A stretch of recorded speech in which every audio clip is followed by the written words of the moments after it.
Incorporated. I'm here with all of my friends at KidONE. Y'all say hi. Hi. Awesome. We are here talking all about fear.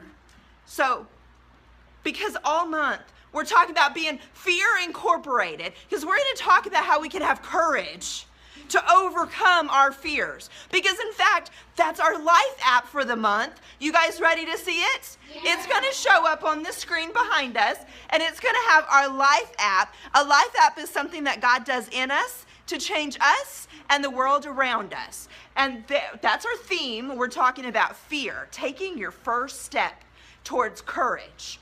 Because do you guess what our life app is? Courage. We're going to be talking about courage. So courage is being brave enough to do what you should do, even when you're afraid. Okay? Can you guys say that with me? Or actually, how about I say it and you repeat it? Ready? Courage. Courage. Being brave enough to do what you should. Being brave enough to do what you should. Even when you're afraid. Even when you're afraid. One more time for the people at home, because they can't say it with us.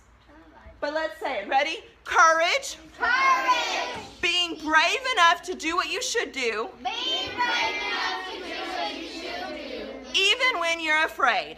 Even when you're afraid. Awesome. Now here, my buddies here in KidONE are going to play a game. And you guys at home can play along with us if you want to. So here's what we're going to do. You guys ready to show them how to play this game? Yes. All right. I'm going to ask different things that you might be scared of. And if you're scared of that, you're going to stand up, okay? All right. So, anybody scared of spiders? Yeah, me too. Look at all those spiders scared. Does anybody know what that's called? The fear of spiders? What is it? Spiderphobia? Kind of. It's arachnophobia. I like spiders. Because, I love spiders. Do you? Yeah, I got loads in my house. Well, there you go. I guess it would be hard to be scared of spiders if you live with a bunch of them, right? Arachnophobia is the fear of spiders. Okay, keep standing. If you're scared of spiders, just keep standing. How about anybody in here, like me, afraid maybe of the dark? Anybody afraid of the dark? Stand up if you're afraid of the dark. Y'all, I'm telling you, I walked through the worship center and the lights were off, and that's when I had to start singing that song because I was a little bit scared. So you guys aren't, all right.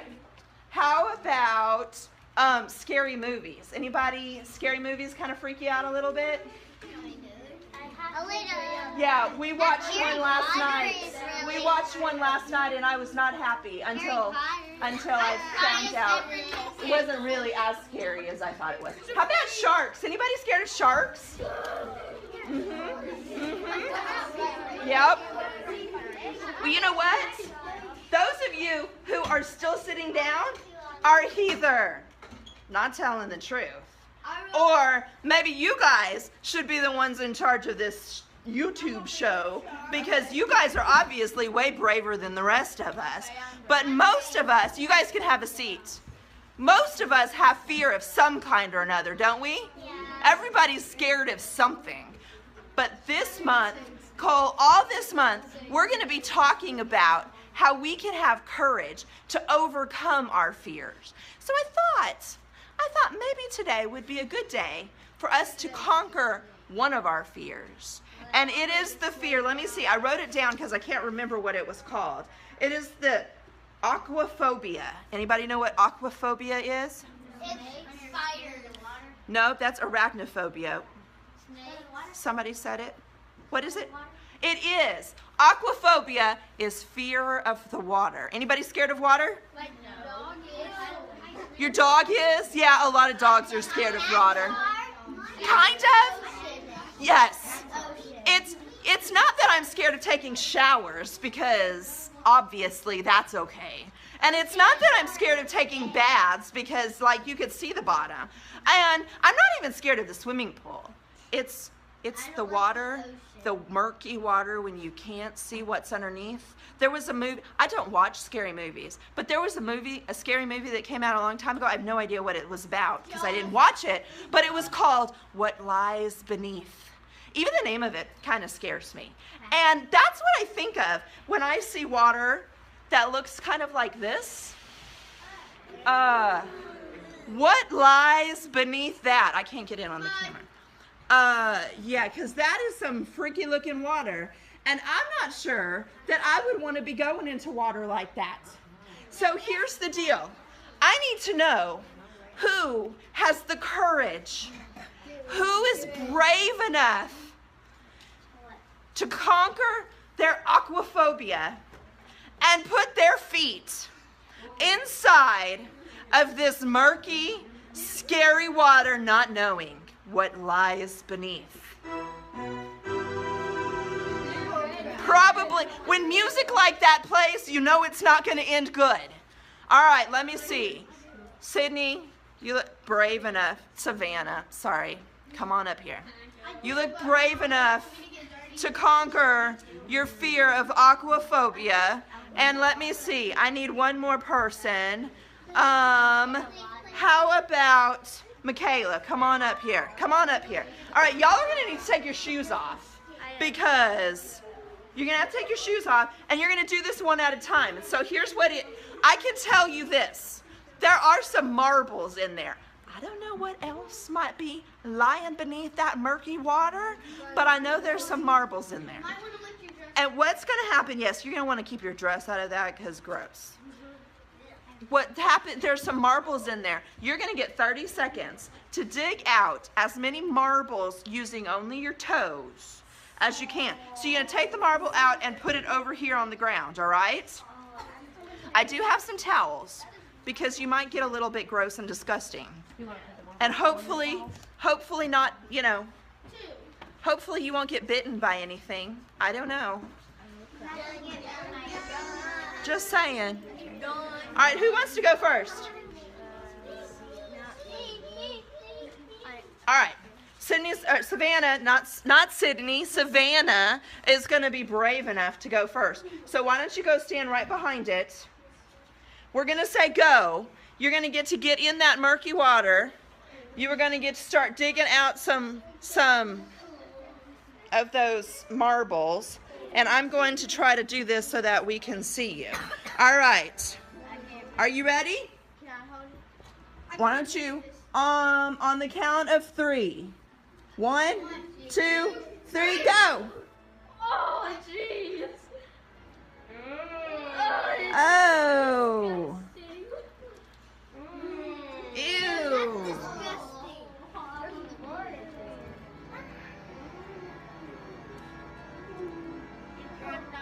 Okay, you got like 10 seconds left. But you're not trying to bark. 9, 8, 7, 6, 5, 4, 3, 2, 1, freeze! All right, how many did you get out?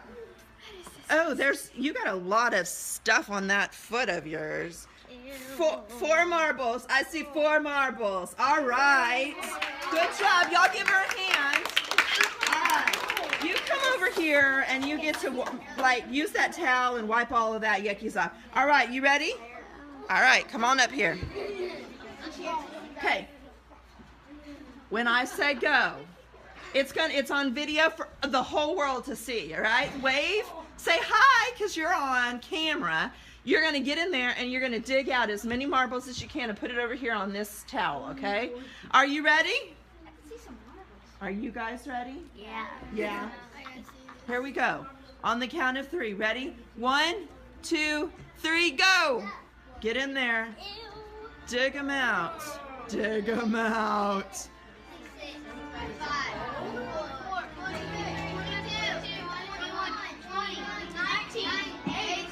Can you get any? It's harder than it looks, isn't it? There's 1. 11, 10, Can you get it? 8, She's trying. 7, Oh, 6, 5, again with 4, 1. 3, 2, 1. All right. Oh, one of them went way over there. You got 3 marbles. That was really close. Good job. Yeah, ew is right. Ew is right. Okay, go ahead and have a seat right there, and then you can wipe all that stuff off of your foot. Go ahead and sit right here. I see 4. Sit down right there. I see 4. And then you can. All right. That was kind of gross, don't you think? But they were super brave to overcome their fear of what lies beneath. And we're going to see if maybe we can start working on having a little bit of courage. So, we've got a brand new memory verse this month. Are you ready for it? Yeah. Here it goes.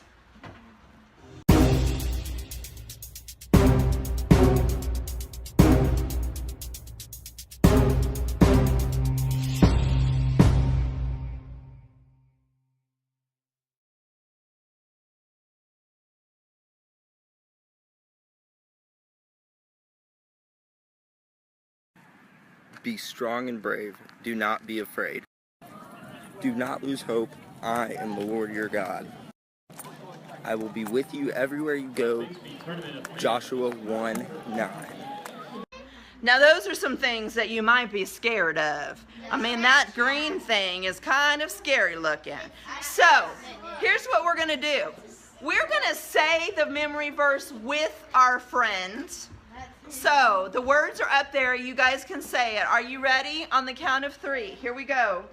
1, 2, 3. Be strong and brave. Do not be afraid. Do not lose hope. I am the Lord your God. I will be with you everywhere you go.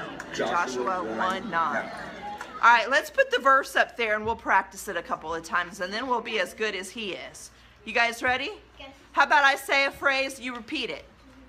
Okay? That work? All right. Yeah, I'm glad that you guys are like, yes, we'll do that. Yeah? All right. Here we go. Be strong and brave. Be strong and brave. Do not be afraid. Do not be afraid. Do not lose hope. Do not lose hope. I am the Lord your God. I am the Lord your God. I will be with you I will be with you everywhere you go.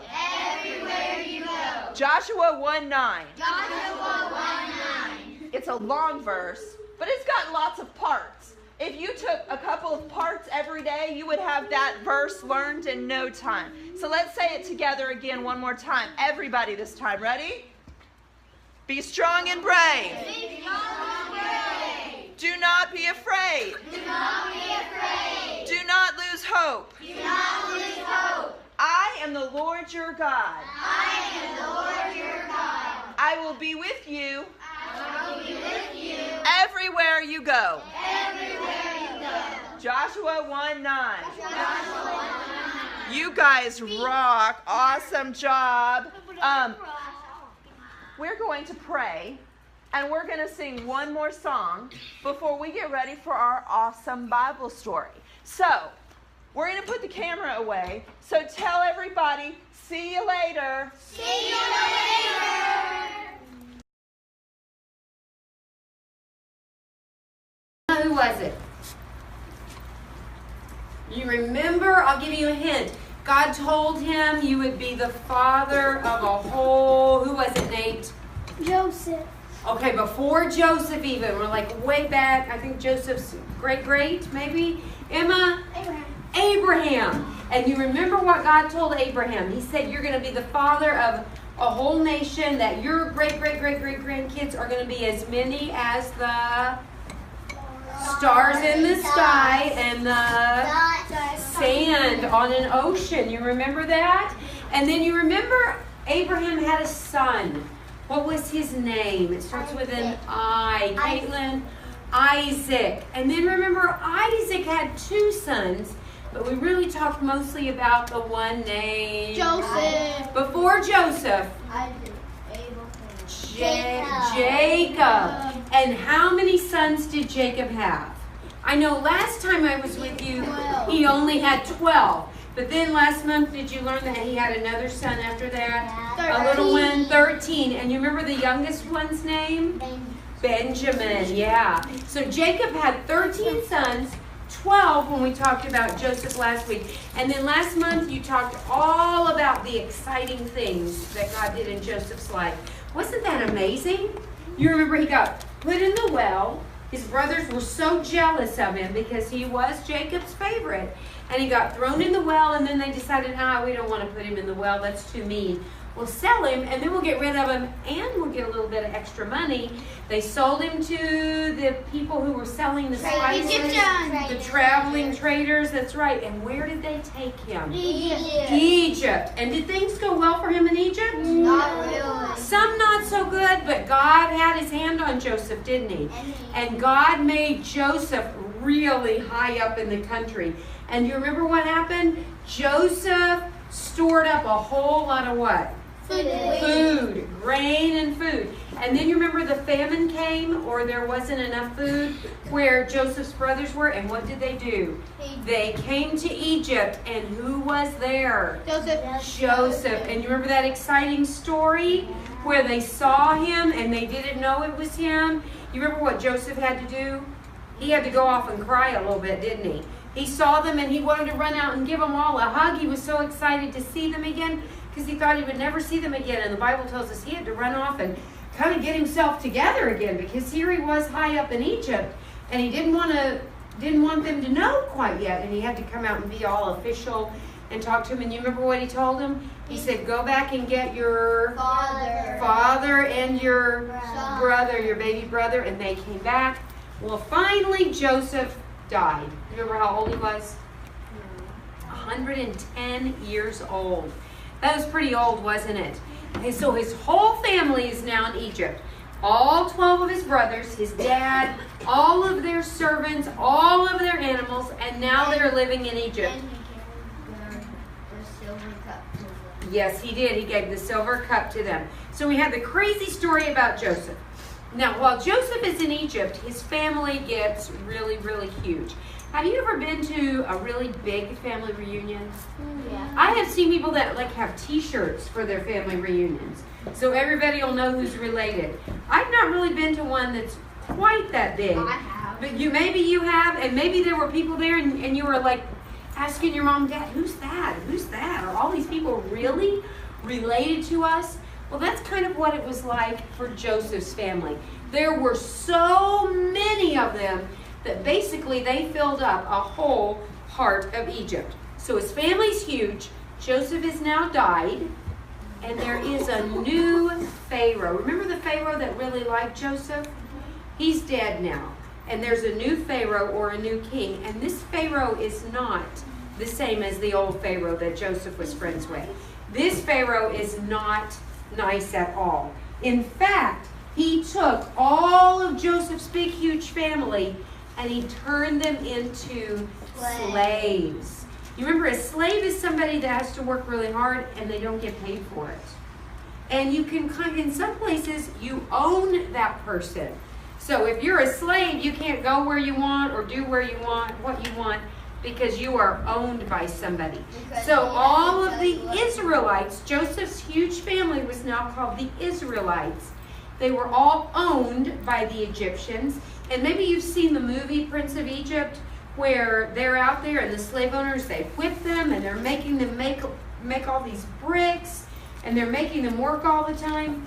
So things aren't good for them because now they're slaves. And the Pharaoh did another thing that was really, really bad. He made a law that any baby boy that was born to an Israelite woman is going to get killed. Can you imagine? What if President Obama made a law that said if all the baby boys in America are going to have to be killed? Wouldn't we think, oh my gosh, that's terrible? Well, it was terrible. It was. And there's a family that we're going to learn about today. Because this family knew that they could trust God no matter what. So there was an Israelite woman, one woman, and she had a baby boy. And she said, I'm not giving this baby boy up. In fact, the Bible tells us that she saw in Exodus chapter 2, the Bible tells us, she saw that her baby was a fine child. And she hid him for 3 months. Now, I don't know how you hide a baby for 3 months. Have you ever heard a baby cry Yeah, and they scream? cry You a hear lot. them all the way across Walmart. They- You hear them all the way across a restaurant or in an airplane. They cry if they're hungry. They cry if they're hungry. They cry if they're wet. They cry if they're cold. They cry if they're upset. They cry if their tummy hurts. They cry if they want to be held. So can you imagine? She had to keep this baby, and their houses weren't like ours with windows and doors. I mean, it was just an open window. So she had to try to hide that baby from the Egyptians for 3 months. Well, the baby was getting bigger and bigger, and its cries were getting louder and louder. And so she decided, I'm going to have to do something about this. And so here's what she did. She was very, very courageous. She went and she got a basket. You think she got her basket at Walmart? No. No, because they didn't have Walmart in there. She made it. And this basket she hasn't even finished making yet. See, it's got a few little pieces there. So she got a big basket. And what would you do with a basket like this? Put the baby in. Well, you might put the baby in it. She might rock the baby in it. She might keep it with her clothes or her laundry in it. So she took the basket, and it probably had holes in it just like this one all the way around. So she made a sticky stuff called tar. Have you ever gotten in tar? It's that stuff they put on the blacktop, and maybe you drive over wet tar and your mom and dad are mad because it's gotten black tar all over the car. It's really sticky and you can't really get it off. And she made some black tar and she coated the whole basket with that tar. So it's water. She's got a plan, doesn't she, for what she's going to do with this baby. In the sea. So she took her little baby, and it must have been a terrible day for her, and she had to say goodbye to that baby because she didn't know what was going to happen to it. But she knew, I'm not going to let those Egyptians kill my baby boy. I'm going to try to save him.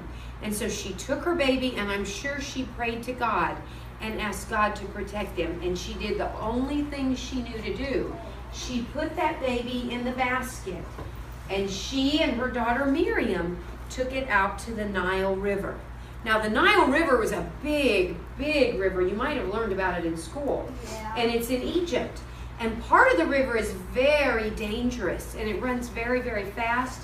And there's a lot of dangerous animals in the Nile. So even putting baby Moses in there, she didn't know if something like a crocodile would come up and snatch it. She didn't know what was going to happen. So she put her baby in the river, and she hoped and prayed that God would protect her baby.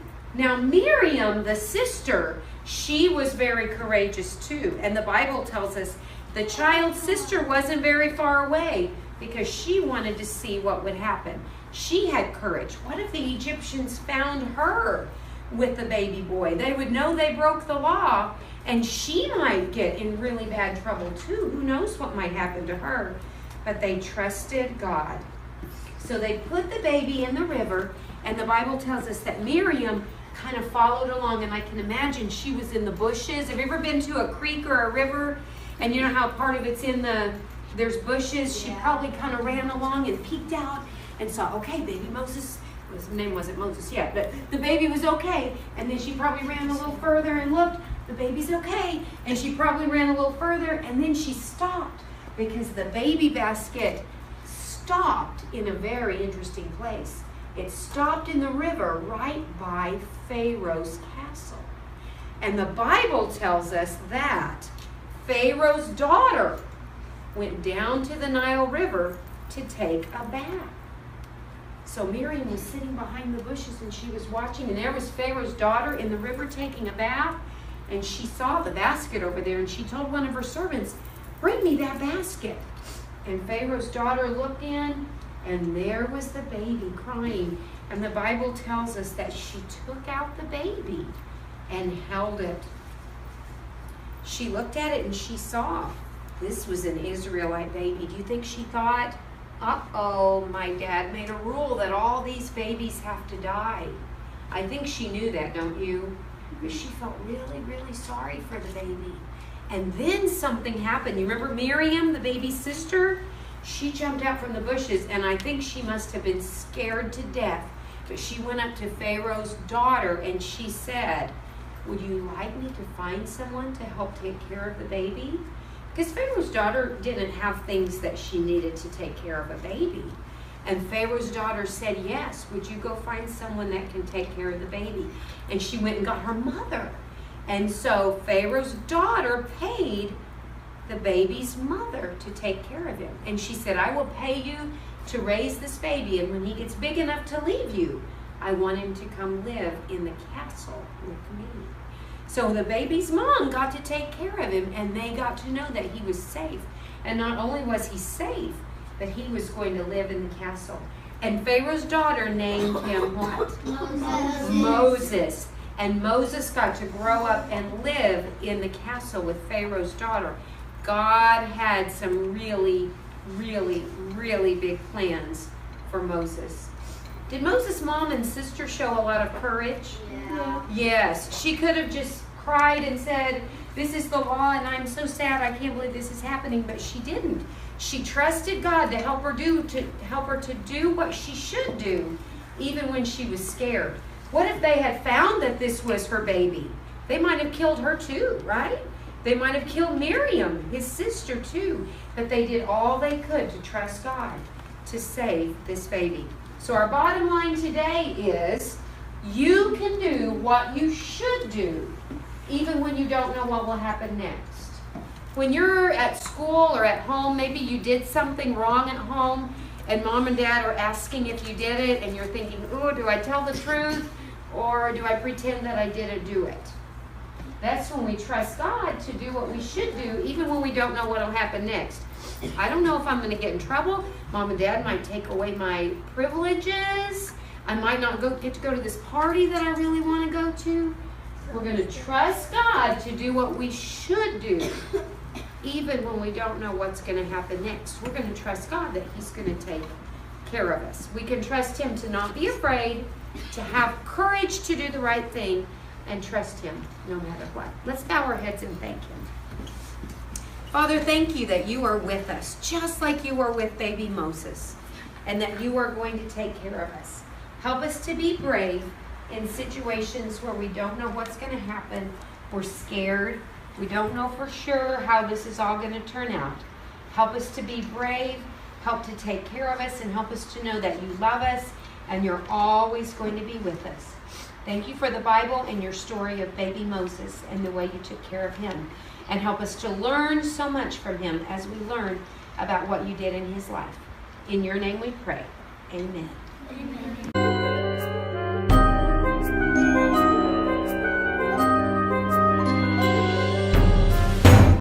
Well, welcome back to Fear Incorporated, where we're taking our first steps towards courage. You know, that was a really cool story about baby Moses, right? Think about his mom and his sister and how much courage they had to put their baby in that basket, not knowing what was going to happen to him. Can you imagine that? I'm gonna borrow this basket. I mean, that baby meant everything to her, didn't it? She was willing to do whatever it took to protect her baby, wasn't she? Yeah. She took the one thing that meant the most to her, and put it in the basket and sent it down the river, not knowing what was going to happen next. Can you imagine doing that? How many of you have a baby brother or sister? Would you be willing to put your baby brother or sister in that basket? Yeah. And some of us are like, yeah, that would be a great idea. But some of us, we know. What about this? What about, do any of you have a favorite blanket or a favorite toy? Yeah? Can you imagine putting that blanket that you've had since you were a little bitty baby, that you sleep with every night? In fact, you don't know how to sleep without that bed. Can you imagine putting that in the basket, sending it down the river? What about your tablet? Some of us, our tablet is the most important thing to us, right? What if, in order to protect it and to keep it safe, you had to put it in the basket and send it down the river, not knowing what was going to happen to it? Could you do that? about your family? Could you put your family, the people who you love most in this entire world? I mean, we'd probably need a little bit bigger basket to put all of them in there. But can you imagine putting your family in the basket and taking them out to the river and putting them and sending them away? Your family picture. Not knowing what was going to happen to them? No, your whole family. Not just a picture. Well, I couldn't bring them all here. They wouldn't fit in the basket. But y'all listen up. God told Miriam and her mother that Moses was a very special child, and he was very, very important. And Miriam and Moses' mom knew that in order to keep him safe, they needed to put him in that basket and send him down the river, not knowing what was going to happen next. But they knew that they should do the right thing. They should do what they should do, the right thing, even if they didn't know what was going to happen next. So when you go to school and you see the person sitting next to you is cheating on their spelling test, what's the right thing to do? To tell a teacher. But we don't know what's going to happen next. What if the teacher thinks that you're not telling the truth? What if the teacher thinks that you're lying? What if your friend finds out and they get really angry and upset with you for telling on them? What if the teacher thinks you are the one cheating? We don't know what's going to happen, do we? But we know what our bottom line tells us. What we learned from the story of Moses and his mom and Miriam taking care of him. We know that you can do what you should, even when you don't know what's going to happen next. What if mom picks us up from church and she says, does she ever ask you this question? Did you behave? Were you good today? Yeah. And you think, should I tell the truth? And tell her, well, I was mostly good, but I probably talked a little bit. Or do you just, because what might happen then? You might get in trouble, right? Right? But you gotta trust God. But that's right, Kenzie. You've got to trust God and know that we should do the right thing no matter what, even if we don't know what's going to happen next. Because we know what the right thing to do is, right? We know that God's way is always the best way, and that we can trust God no matter what's happening. And our bottom line, can you guys say it with me? It's up on the screen. So let's read it and say it together on the count of 3. Ready? 1. Boys, let's wait and do it all together. Ready? 1, 2, 3. You can do what you should, even when you don't know what will happen next. Sometimes we know what's going to happen, right? And sometimes we don't. But we can do what we should, even when we don't know what's going to happen next. So this week, when something makes a sound in the dark, and you don't know what it is, but you get a little bit scared. Or, when you have to reach in to the murky water and you don't know what lies beneath. Or, I don't know what it is. You see a spider. Rhett's not afraid of spiders because you live with them, right? But when I see spiders, you know what I do? It depends, Kenzie. It depends. Sometimes big spiders, I'm really still afraid that they're going to chase me or something. I don't know what I'm afraid of, but I don't like it. What I do is I scream, ah! And then I say, somebody come kill this spider. Right? I get somebody else to do it. Sometimes I do that and then it runs away and then I'm worried that it's looking for me later. You don't ever worry about that? No. Am I the only one that worries about that? Well, here's the thing. The next time that you're scared, the next time that you're scared and you don't know what's happening, remember that you can have courage because God is with us everywhere we go, and God has a plan, just like he had a plan for Moses' life. Moses' mom was probably a little bit scared to put him in that basket, but she knew that she could trust God and that God had a plan for Moses' life, and we can trust that God has a plan for our life, so we don't have to be afraid. And next week, on our next episode of Fear Incorporated, we're going to learn about new phobias and fears. And see, phobias is something that you're scared of. Remember, aquaphobia was what? Water. The fear of water. Next week, we'll learn about another phobia and see if we can conquer our fear of that and take some steps towards courage. So, we're going to sing our new song one more time, and then we're going to head out. So, you guys say to our audience, see you next week. See you next week.